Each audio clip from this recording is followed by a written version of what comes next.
A long, long time ago, in a galaxy far, far away.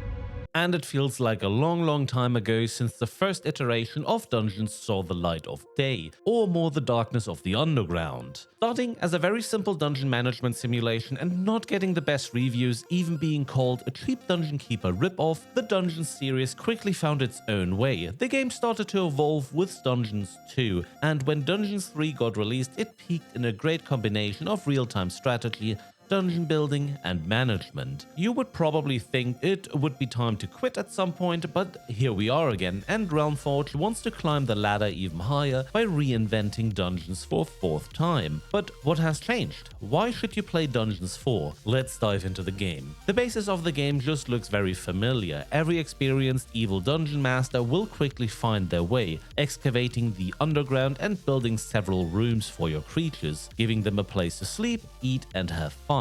Here is the first change. The maps are presented 4 times larger this time, giving you enough room to expand and present twice as much creatures such as units, overworld bosses or other creeps. For a change, we are being presented with more environments and biomes, making your dungeon get a unique touch during different missions. Similar to Dungeons 3, you have to unlock different creatures, rooms and traps using your dungeon tech tree. This tech tree has however been very simplified, which I find a very welcoming change. Instead of a spiderweb style, you have a simple top-down system where you'll be able to unlock new technology and also upgrade them by spending evilness and gold. These new researches come in handy when, for example, upgrading your snots to make them dig through harder stone elements to expand your dungeon. Sadly, you cannot research more intelligence for them. If you're out of evilness, just start slaughtering the good in the world of Dungeons 4, such as this cute looking unicorn. However, you should go into this fight prepared. Certain mechanics like efficiency of the room, which can be increased by setting a door, and others make you plan your dungeon more than just wildly slapping down rooms. Also, our beloved queen of the dungeon Talia is getting her own perk system, and with her new spells and potions, we are ready to give the blush, vibrant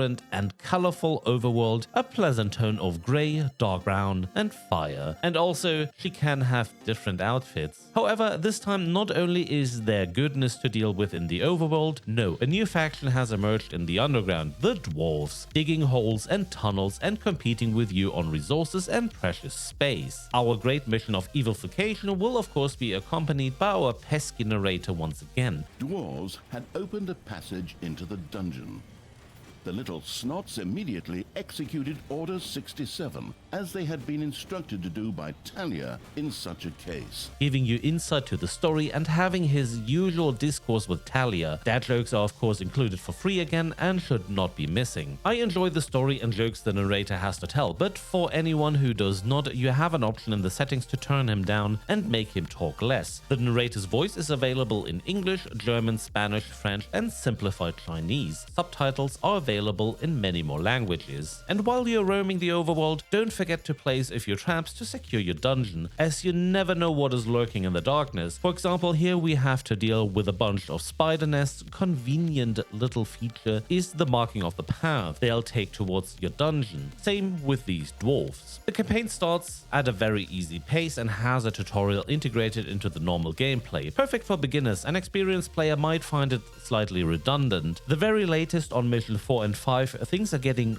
more complicated to handle and will present you with a challenge every now and then. Coordination and preparation is sometimes indeed needed if you don't want to be overrun by the powers of good while dealing with other creeps. Some subtasks though do demand more quicker reactions and handling of the situations to accomplish them. A little downer is the multiplayer mode, which has been stripped down to 2-player co-op only. Means you'll be only able to play with one friend on the campaign or skirmish maps in a PvE manner. I wished Realmforge would integrate some competitive multiplayer games again, just like in Age of Empires, maybe up to 4 players, teams AI and so on. I would really enjoy that. From what I was informed, crossplay between platforms should be available, and that is something. If you love real-time strategy and dungeon management, this game is something for you. With an extensive campaign, you will be able to enjoy a great dungeon builder with a good and funny story. The game is just typical German, and if you're not open to our German kind of humor,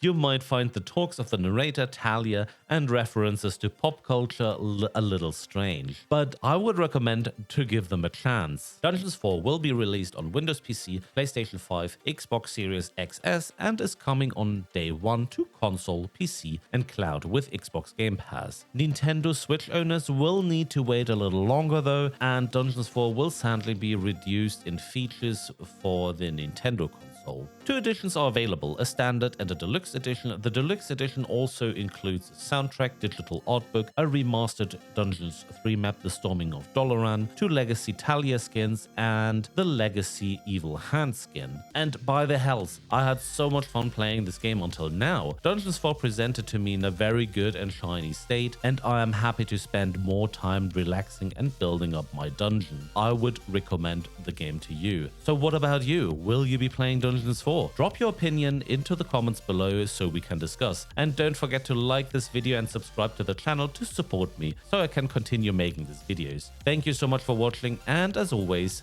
stay evil.